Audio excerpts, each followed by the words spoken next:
What's up? What's up? What's up? Close that. How you all doing tonight? Mike Watson in the building. Agents of the Nerdy, Freestyle Comics, Chat and Draw. And I got with me, partner in crime, Lawrence James King. How you doing, sir? Good, baby. I'm good. How you? I'm pretty all right, man. I'm pretty all right, man. Having a good time here.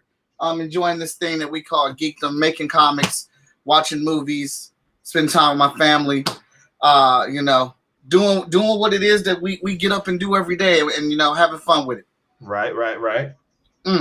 All right, so we watched. Oh, let me let y'all know this right now. Do I got my captions up? Do I got one?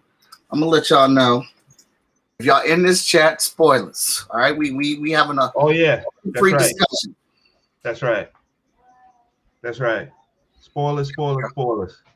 There we go. We're having an open and free discussion about this movie. We will be talking about a little film that we, not that we call it this, but this is the name of the movie, The Tomorrow War, starring Chris Pratt. Yes. All right, Lawrence.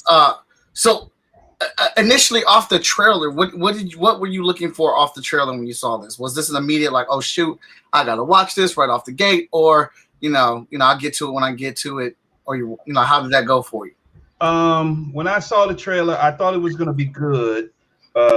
My son and I was right behind me. He's on the game right now. But anyway, my son and I saw the trailer, and we were thinking, it was gonna be good, and we wanted to see it. It wasn't like we were like, oh my God, as soon as it comes out, we got to see it at midnight. But we did want to see it. We're in the action movie, so we did want to see it. Yeah. What about you? I felt the same way. Like I was super excited for the fact that I have Prime, so it's going to be free to watch. Right. Me too. Yeah. If I had to pay for it, I don't want to jump to the end of the conversation, but if I had to pay for it, I might have been a little upset. But the fact that I had Prime already and I knew it was coming wasn't a big deal for me. Yeah, it definitely gave me something to look forward to. It's kind of like the same thing. I wish Netflix would do it better. Netflix has been releasing new content every single weekend, but they do a terrible job of promoting or posting that new content, so you don't know what it is. You have to stumble across it. I guess they figured it word of mouth. Everybody's so into Netflix these days, they figure word of mouth is going to carry it.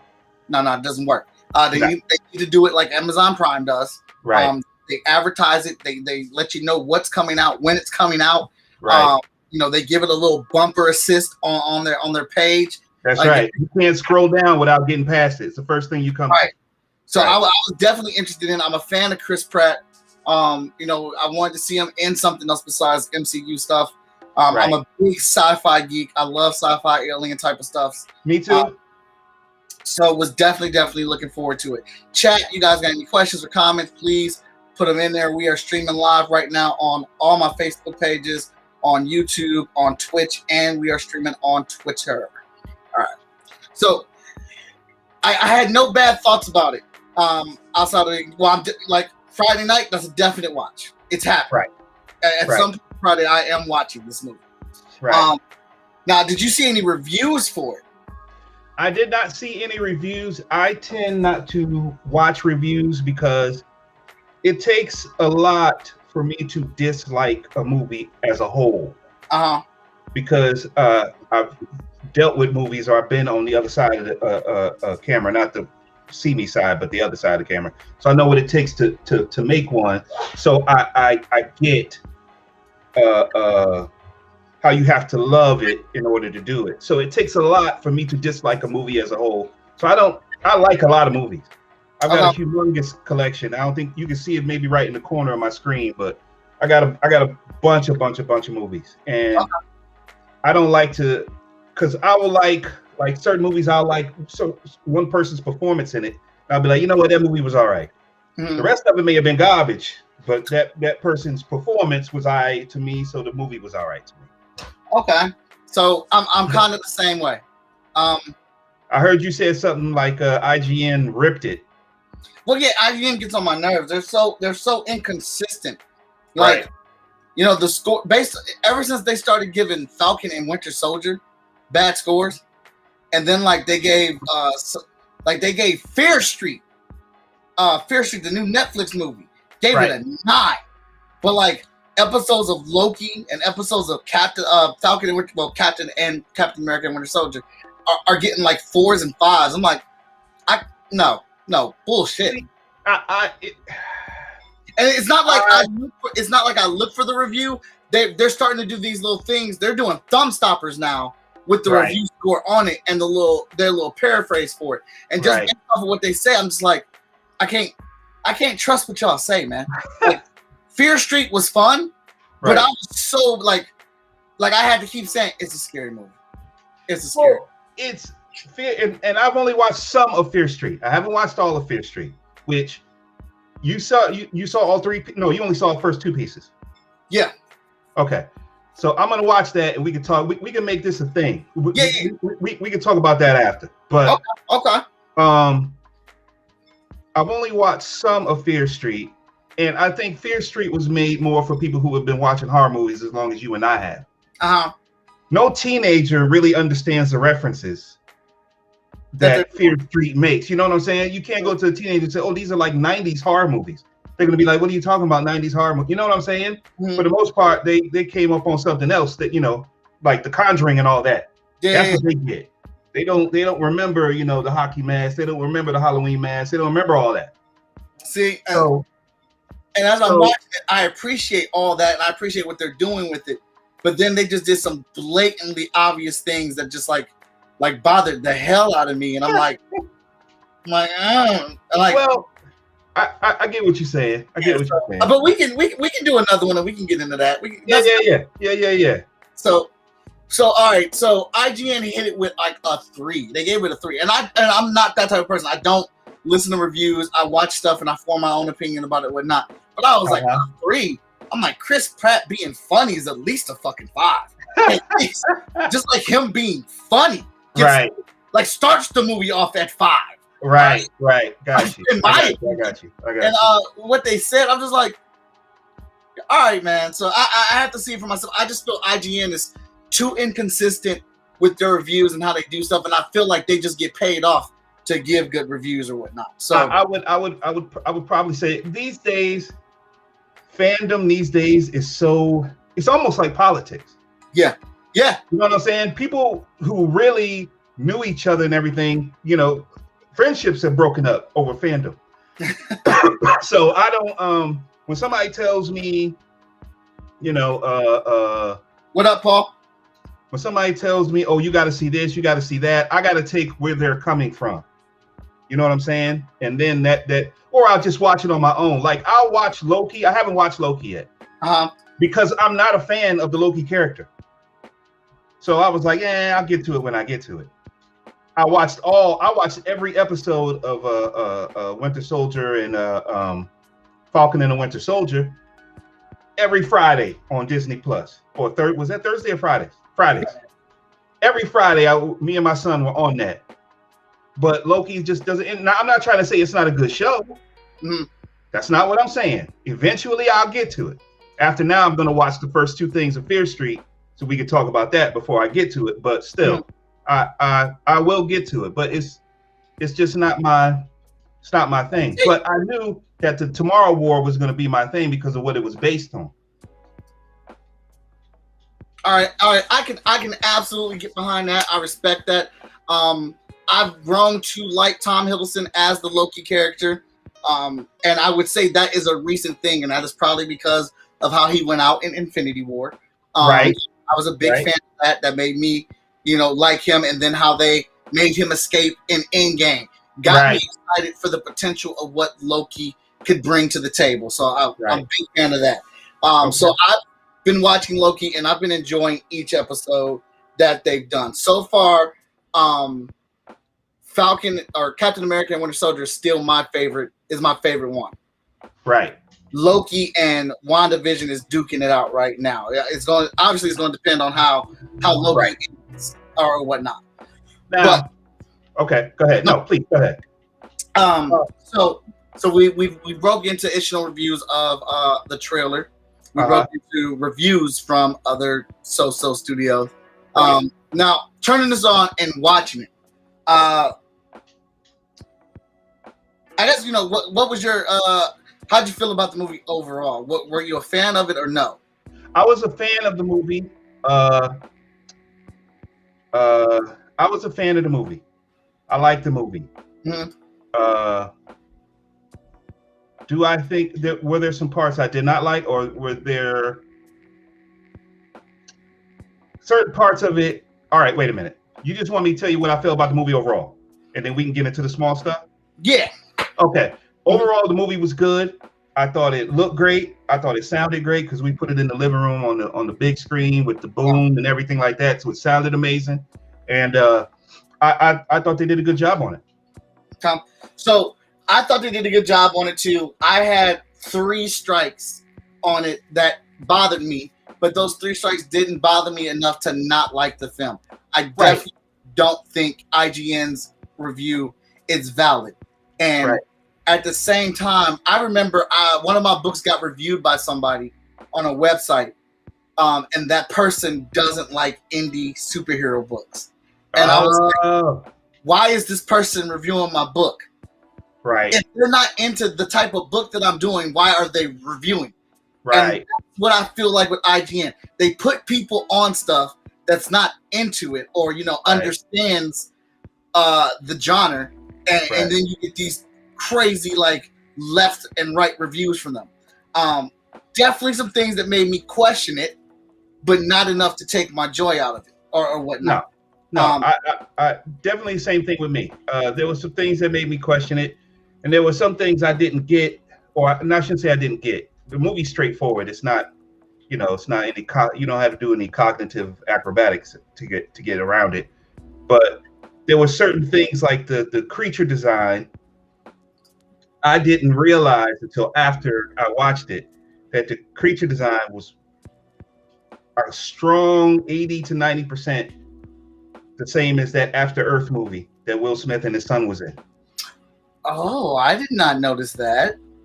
I didn't notice it either until the next. We watched it one day. I was online the next day, and I was on Facebook, and the poster for it came up, and somebody said that.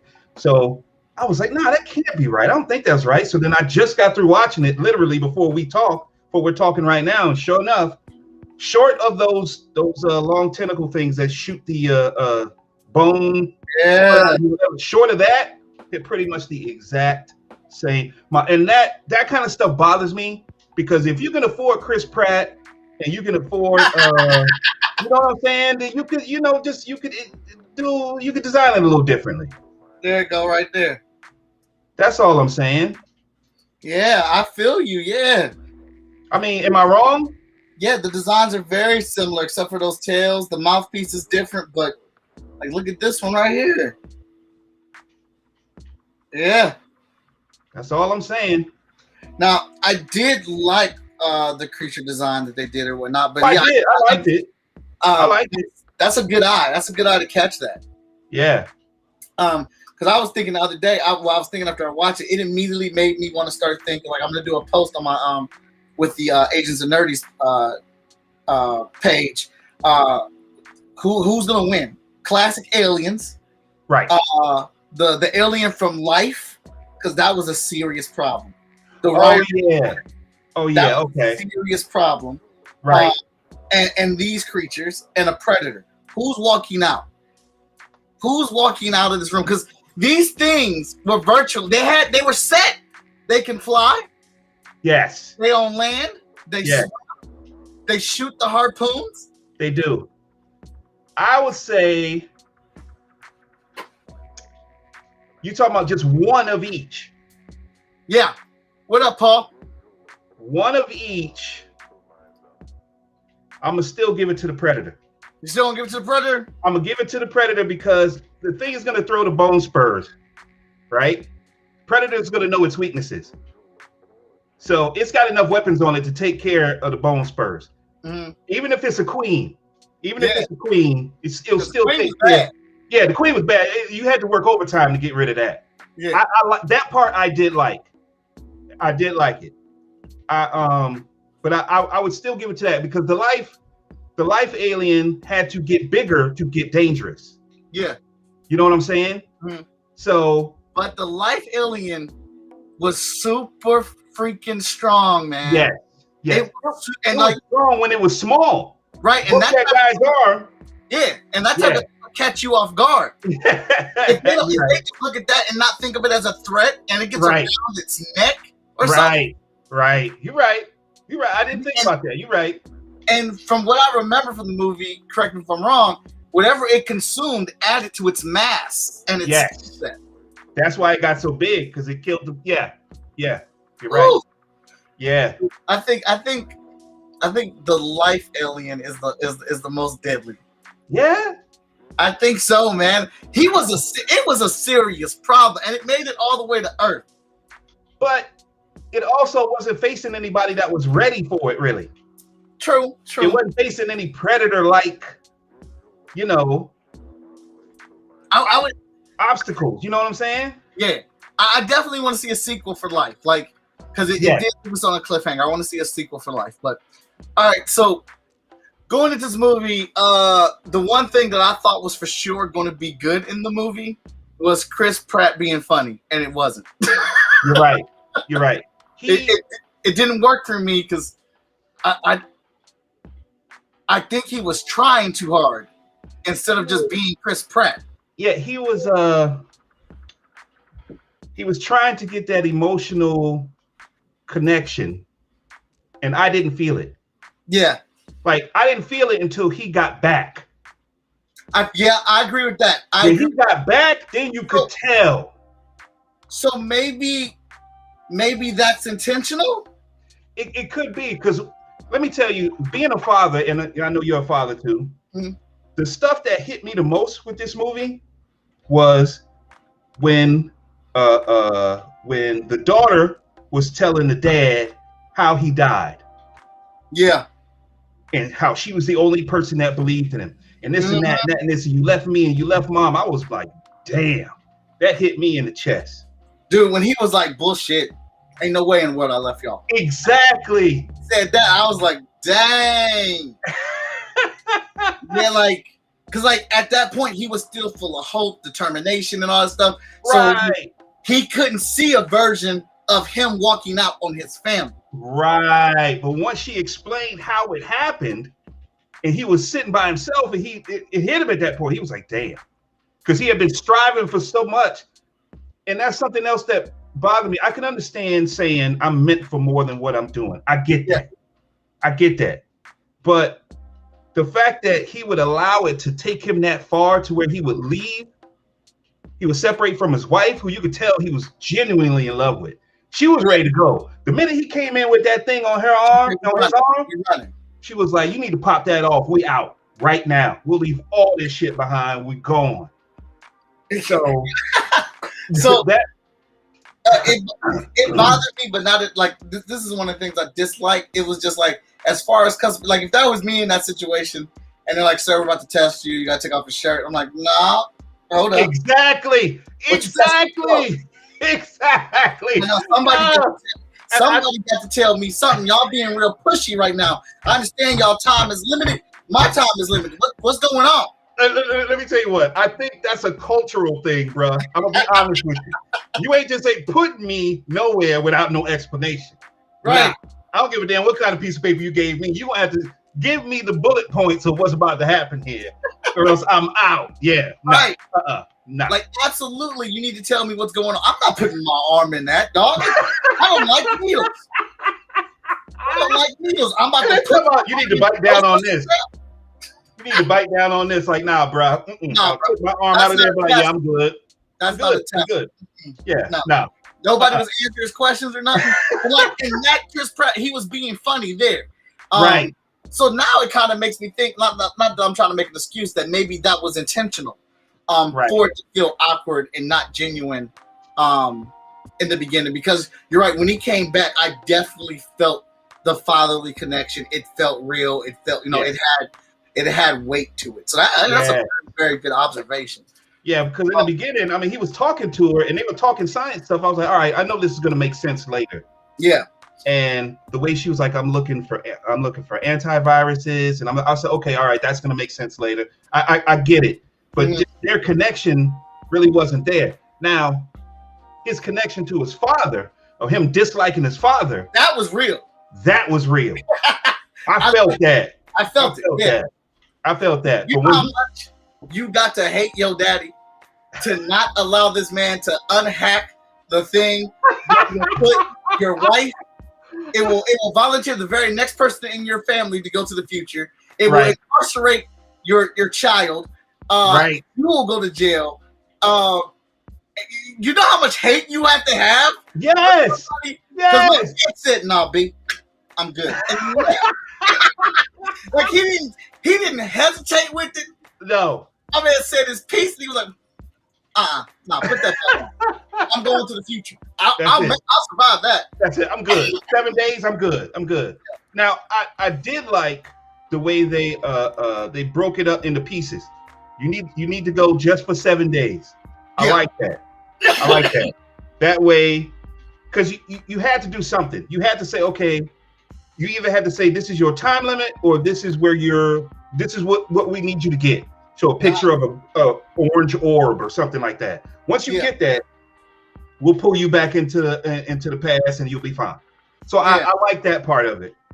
I like that they picked up. I like it, and then I didn't like it. I like how the dude was deducing, like, hey, you notice how none of these people are older than 40? Oh, and you know, everybody in here is older than 40. I did not pick up on that. Oh, well, they said it. No, I mean, I didn't pick up on it until he said it, is what I meant. Yeah. I thought that was a great observation. I thought that was a great way to fix the time travel thing. Yeah. So you don't run into apparitions of yourself. Right. I thought that was really clever. And then, you know, for them to have it in there, and this, you know, and us being one of them figuring it out. I thought that was really dope. And what I guess I understood it after the entirety of the movie, but when they tried to explain, why didn't you just jump back to the whole thing? Right.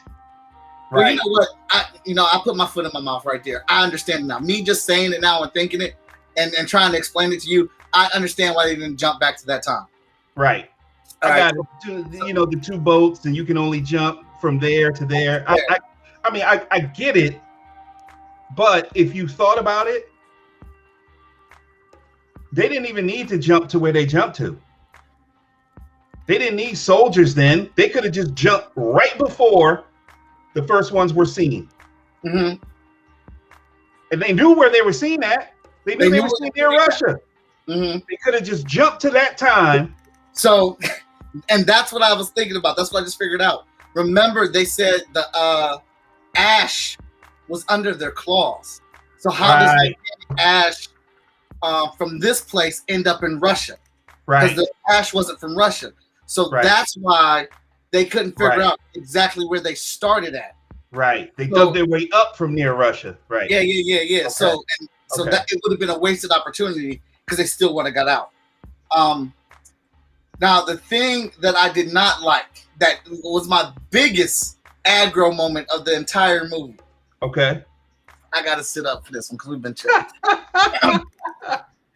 You have a group of people come from out of some bright light hole. Right. Tell you they're from the freaking future in a war with an alien species and we're dying. For whatever reason, they didn't show us the rest of this conversation. Whatever they said convinced the entire world government to say, yes, let's do this. We're not separate countries anymore. We're one country. We're sending you soldiers. Off of this one conversation. They're going for it. So when my man, who has been to the future, comes back after working with his growing daughter and says, clear as day, this will kill them. We need to manufacture it. He says, no. Yes. Too late because we can't go back to the future. No, we're not trying to go back to the future. We need to stop it now. That was part one. But here's the defense of that, though. Okay, go ahead. It was all the rioting and the countries putting back up their borders and getting their armies back together. He was thinking, I send you there. We're about to be at war here. Now, don't get me wrong. I agree with you 100%. I agree with you 100%. If I come back, if we just made it to 7 days, which only 30% make it to 7 days. Yeah. If we come back and I tell you, look, I don't give a damn if I got an orange in my hand. I said, look, squeeze this orange and replicate what's in it because it's going to kill them when they show up. Right. It shouldn't even be a question of it. Dude, I get that. I understand the rioting and the borders are being closed off, but you still have a power and authority. So when he comes back the second time with a group, with the colleagues, and says, dude, the reason they don't know where they're at is because of this, this, and that, chances are they are here already. They're under ice. We need to go, at the very least, check. Right. You've got the power and authority to put together a small team, 20, 30 soldiers, aircrafts. Go check it. Right. Damn the war. Damn potential war. Because if we, it's worth it. You said people from these people just walked out a white portal and you said, bet. Okay, I'm down. I tell you, they're buried in ice in Russia, and I know where they're at. You're like, nah, I can't waste taxpayer dollars on that. See, now here's the reason why it was believable to me. That part was not believable to me until the end when they were interviewing him. And he said, yeah, I put together a team and I sent them down there. And I tell you what, I'd do it again because I believed in them. Did you see that part? I saw that part, that trash. Exactly. Then it became believable because that's a politician's way of looking at it. That's a politician's way of looking at it. Then it became believable. Before, I didn't believe in it. Mm-hmm. But then as soon as I saw that part, I was like, okay, that part made sense then. That part made sense. That was my biggest aggro of the entire thing. Dude, I don't know, man. I just feel like they make, like in a lot of the Hollywood features, that they make black people assholes. See, here was my problem with the and I don't know the black the brother's name, who was the research scientist. Oh yeah, and they do that to us too. But I know you're talking about. No, but see, here's the thing. Normally, you know, the other brother, the angry one that had the tooth on his neck. Normally, that's us. Mm-hmm. We're the guy. We don't talk. You know, we're the guy. Say, hey, Leon, go check down this thing, and then Leon's firing off, and you know they're down there because Leon's now dead. Yeah, that's normally us. So the fact that he was a research scientist, I like that part. Okay, I dig that. I like his character because he was honest. when they were in that research facility, and they were coming down the stairs, and the things were following them, and he was firing, saying, "Oh shit! Oh shit! Oh shit! Oh shit!" And he was firing after him. I like that. But when you see him, when he makes it back, and he looks at, and Chris Pratt looks at him and say, "Hey man, how'd you do? How'd you make it back?" He said, "I hid."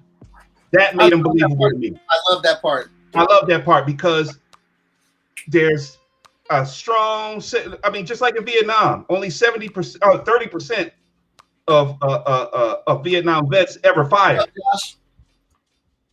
So when he went back against that, when they went to the real ship, it was like, all right, now I'm gonna do it because I ain't gonna hide like I did last time. I like the arc in that character. Now I absolutely like him, but again, they do make us the comic relief. Yes. But, okay, I get you there. But there's aspects of what he did in that film that I really still enjoy because the oh shit absolutely would have been me. Oh, definitely. I definitely can relate to that. it was very frisky and serious, but like the other black characters in the movie, this is the other thing that made me mad. They were assholes. And it's like, you know, we didn't get 7 days of training. Yes. If anything, for your own selfish survival, help us out. People together. Yes, help us out. Yes. Tell us what we're facing, because no one's done that. Right. See, so maybe in that one split second of me not flipping out because I already know what it is. Right. That buys us a little bit more time. Right. Because I understand the reason why they did not get the 7 days of training that they were supposed to get. I get that. Right. That's fine. But I'm there with a gun. I've been there 3 times. I at least want the people around me to know what to shoot at and where to shoot at and what to do. And hopefully they don't shoot me. So I get you. One of my big issues with sci-fi movies with aliens in them, the big killer type of aliens in them, is our weapons are never good enough. Dude, never. It takes a clip it took 6 people to kill one of them down, unless it was Chris Pratt shooting. If Chris Pratt was shooting, he was able to catch them, one right after the other. I'll split you 50-50 on that. I'd say, yeah, I do agree with that. But then in the beginning of the movie, the people that were shooting were the people that weren't trained, so they didn't know where to shoot. Right. I get that part. But even so, okay, they shot at these at the creatures. The future. Let me back up some more. When the future came and said, "We're fighting a war. This is what's happening. That is what's happening." We shoot at these things and they show us their backs. So their backs have to be damn near bulletproof. So everybody should have armor-piercing rounds at that point. Armor-piercing rounds, like you would think, and I was thinking that same thing. I'm like, it's the future. You're telling me you guys don't have a more advanced machine gun, especially after you've been fighting these things like the Gatling guns on those little flying ships and stuff was taking care of them. Like you don't have guns today in the military have grenade launchers on them. I mean, grenade launcher? Jesse the Body Ventura in Predator had a minigun. Yes, and that's in the 80s. So that's in the 80s. You couldn't equip it a minigun or have a front row of people who have miniguns and armor-piercing bullets. And in Aliens, they had different soldiers with different types of weapons. Exactly. That had the big aggro guns, and they would be in the front supplying fire. That's right. Fire and stuff like that. See, very good point. Very good point. Because now that bothers me. You know what I'm saying? If you've been fighting all that time, and they have to show you their back every time you get to firing it. If they're close, you have to know that they're bulletproof. Yeah. So you should switch rounds. So if a certain round is firing to make them show their back, then you switch rounds to the shot that goes through their back. Dude, good point. Good point. So that part bothers me because basically the future was asking for people from us, from this time, just to feed the machine and get eaten up until we can find a cure. Right. Yeah. That was basically it. They knew they had no weapons that could kill them. They knew they swarm, and they know pretty much. I mean, other than that helicopter blade, which that helicopter part was great. When they jumped and started flying, all he did was turn and zzz, I was like, perfect. That makes sense. But once again, it makes sense in a way because if their backs are bulletproof, how the blade get through them? Yeah. Well, because they're gliding, so that blade is cutting them from the bottom. Oh, because it seemed like they were just all like soup after. No. And plus that blade, that blade being as powerful as it would have went through them anyway. Because they're still tissuey. The bullets were still going through them. It's just their backs absorb more of the bullet. Right. It's I know but just like with a bulletproof vest, you still take that shot. That impact still hurts. Right. It just didn't pierce you. Right. So that was kind of like the thing too, like the flow of time stuff. Like while you guys are still sitting, like that was my thing too. I get it. They're trying to send soldiers there so they can find a cure. But as the movie went on and on, I started to understand. I was like, oh, they're trying to find a way to kill them for sure, and then send it to the past. Right. Like, why are we keep sending people to the future? Why are we sending? Like that seems like a waste to me. And it wasn't until she told him why he was there, and I was like, okay, now it makes sense. Because y'all at the last point, that spot in the ocean was it. That was it. Right. That was all it was. And so I got that, and I understood that, and I was like, oh, okay, so now that makes sense. All right, so we can roll with that. But how was the Queen playing possum?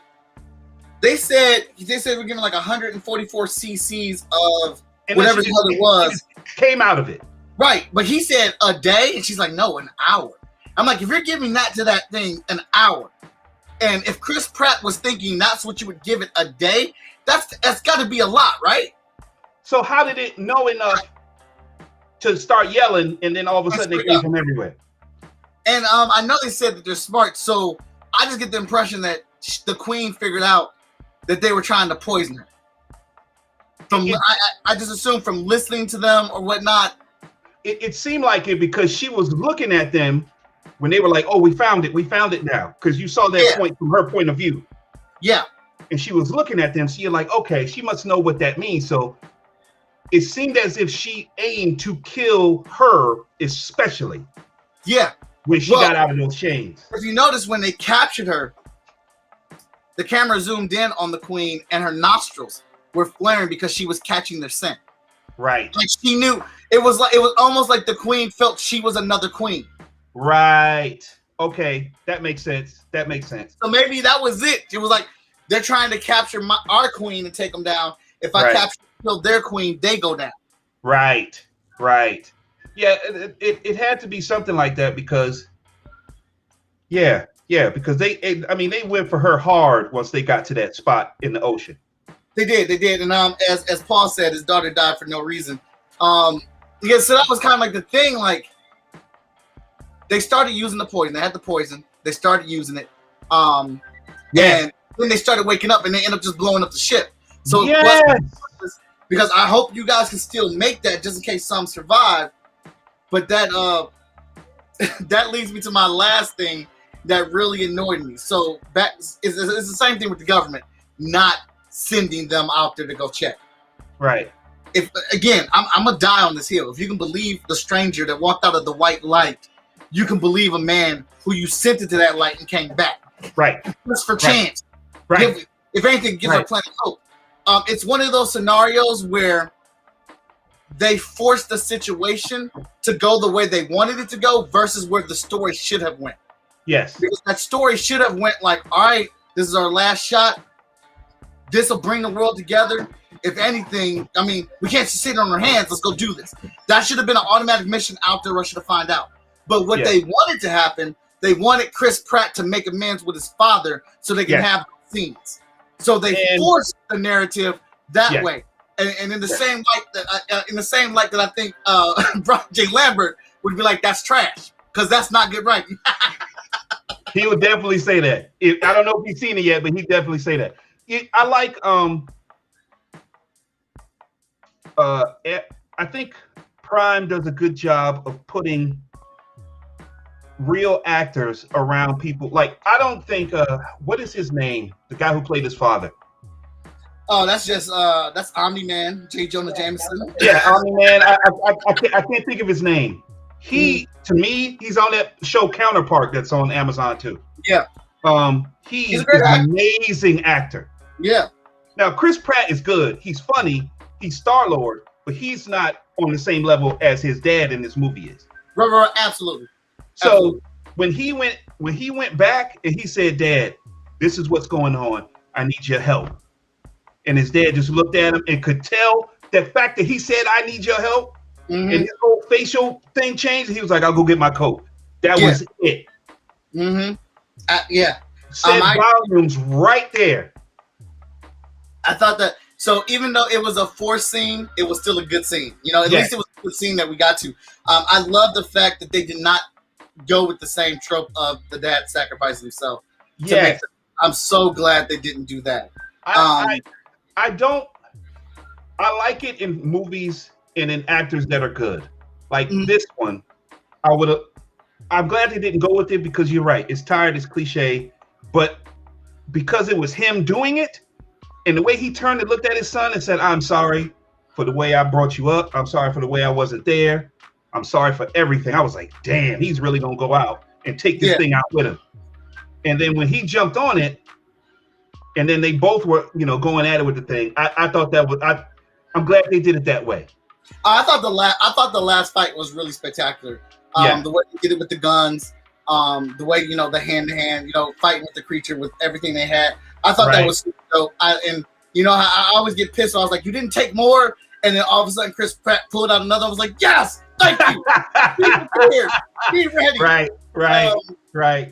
So I definitely don't think it deserves the grade IGN gave it. No. I mean, there's some potholes.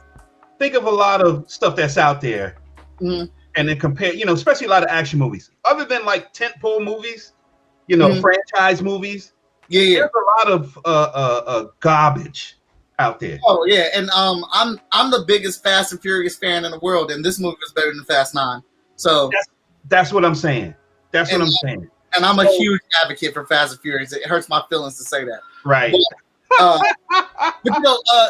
and I'm noticing with my movies, I don't know if this has been happening with you, but I've just really been meticulous with my films. Like there's a different level of movie that I'm willing to accept that I watch in the comfort of my home from a streaming service that I pay for monthly versus a movie that I go out to the movie theaters and I pay for. Like Black Widow, I'm there, movie theaters, it's happening. Okay. Spider-Man, I'm at the movie theaters, it's happening. Fast and Furious, sad to say, it happened. No. Everybody has their thing. Everybody has their thing. And I was just thinking about this not long ago. So, yeah, if I go to the movies to see it, then it's something that's tried and true, and I know, even if it's something that just I like my wife and I are the biggest Michael Myers fans, Halloween fans. Yeah. Halloween Kills, we're there opening night. It don't make a difference if it's just her and me and a bag of popcorn. Yeah, we're there opening night. So, but like it's these days it's hard to gauge what's going to be good and what's not going to be. Mm-hmm. And my the things I like have changed with me getting older. Mm-hmm. So, with me being married, with me having kids, my certain parts of the movie will resonate with me more. Yeah. You know what I'm saying? That's why I was talking about all the father parts in the Tomorrow War, because that resonated with me. And then when he was trying to save his daughter and she was slowly falling down into the end, I was like, damn.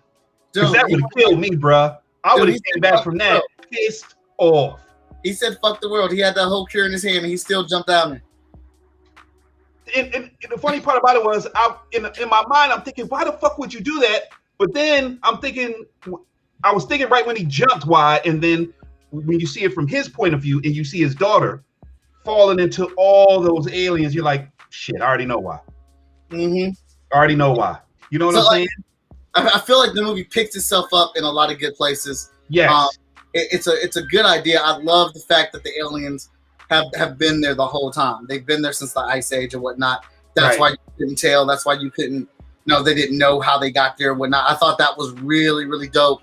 Right. I really did enjoy the alien designs, and I agree with you. I think they were, OP. I think they definitely were. The one alien movie that I do enjoy a lot outside of classic aliens is Battle for LA. That's one I watched it, and because I like it because I feel like it was a fair fight. I like Battle for LA. I believe it was a fair fight, and it honestly, it showed that the soldiers on the alien side were just that. Yeah. They were soldiers. You know what I'm saying? It wasn't like this omnipresent thing. Like the aliens in the Tomorrow War, I like those type in a way, but it's like fighting Thanos' army. Yeah. It's damn near impossible. Mm-hmm. It takes what it took in Endgame in order to do it effectively. Yeah. And then it still really wasn't going to be effective until he put the glove on and snapped his fingers. Mm-hmm. Because if you think about it, Rocket was gone. There was a few of them that were just about to die. Yeah. Their time was up until Tony. You know what I'm saying? So I like those type of aliens, but they bother me in a way because now you're like your odds are insurmountable. Yeah. You got to come up with something like extra to beat them. It was definitely overwhelming. Again, another highlight why I did enjoy Battle for LA, because it was tactical to a degree, and they could, if they were smart and if they used their wits, they could win. It didn't have to be a big Illmatic plan to bring them down or anything like that. It was, we're soldiers, they're soldiers. Let's outfight them. How do we outfight them? Right. And not, again, it's not to knock anything else that does that, but just saying, like, I agree with you. We're always so overpowered. Why do we always assume that, a species that comes here and aliens that come here, that they're going to be so much more advanced than us that we can't at least fight back? It's like World War Z. Yeah. Like if you and I and our families are stuck in a Romero zombie house, we can make that. We can make that. All you got to do is lightly jog around them, and unless you close enough that they can reach out and grab you, you good. Absolutely. But World War Z, it's a wrap, baby. It is a wrap. Wrap. And I mean, I get it. You got to raise the stakes on some things or whatnot, but World War Z is not a world of zombies I want to be in. It's a wrap. First of all, not many people are going to even realize that they're not touching the people who are already dying.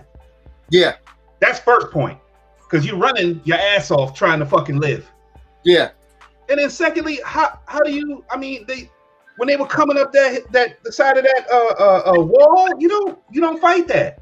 You don't. How do you fight that? How do you, you got to get out of it. You got to find a way to get out there. There's no holding back.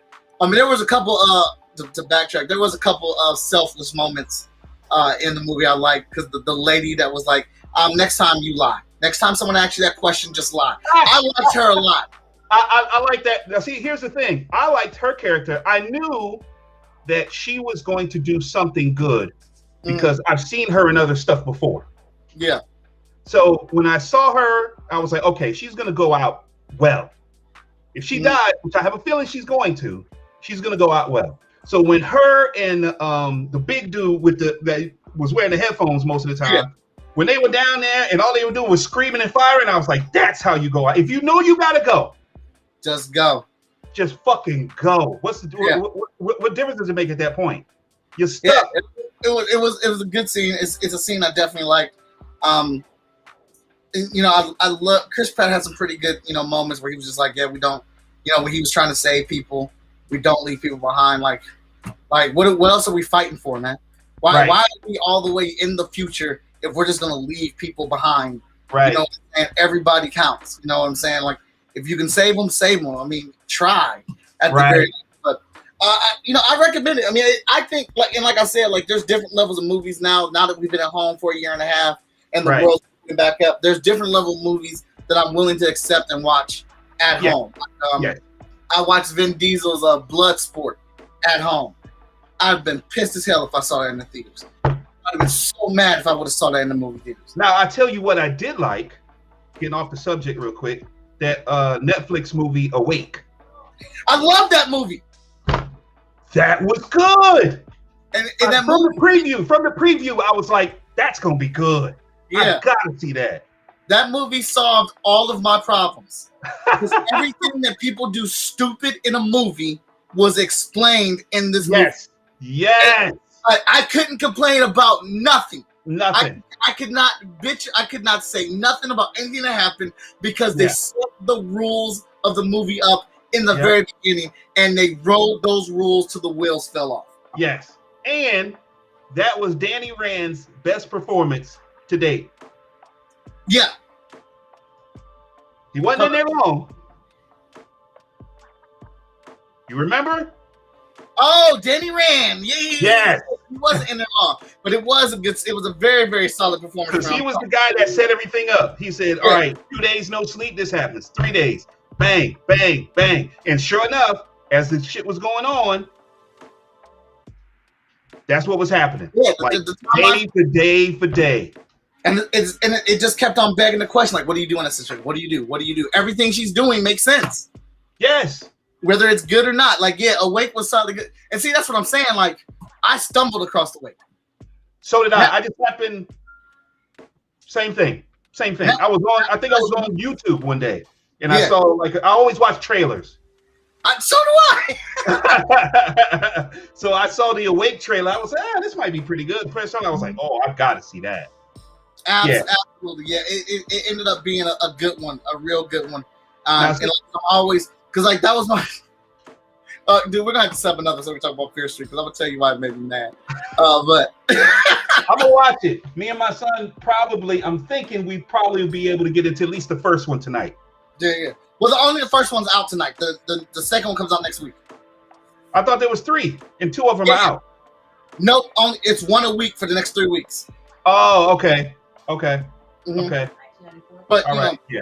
Again, I like what they're doing. I think, like I said, the more stuff that comes out at home versus what goes out in the movie theaters, I just think they should just release more content, man, because people are, I'm satisfied with it. Like, I'd have been a little bothered if I paid money to go see this in a movie theater, but watching it as Amazon Prime, it's a win.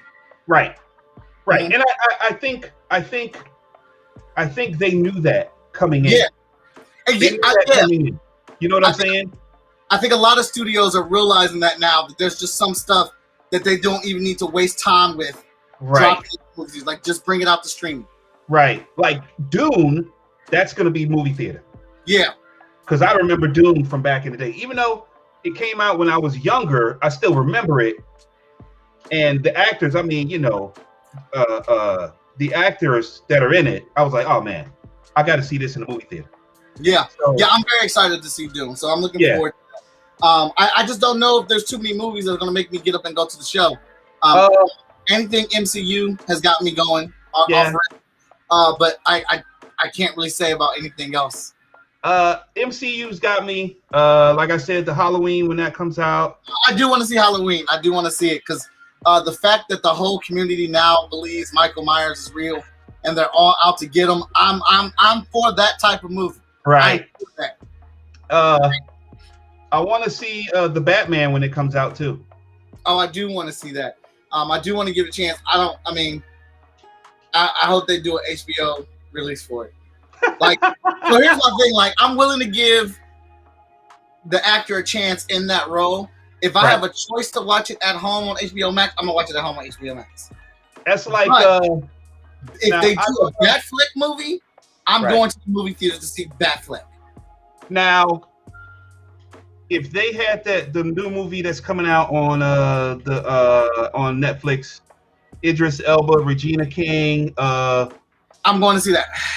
Now, that's out on Netflix. Oh, okay. I forgot about that. Netflix movie. If that came out in the movie theaters, I'd go see it. Yes. I'd go see it. That cast is too bad. That's just an amazing cast. How can you not? You know what I'm saying? So. Oh, I'm going to see Suicide Squad. The trailer got me hyped. I am going to go see that. I love Idris.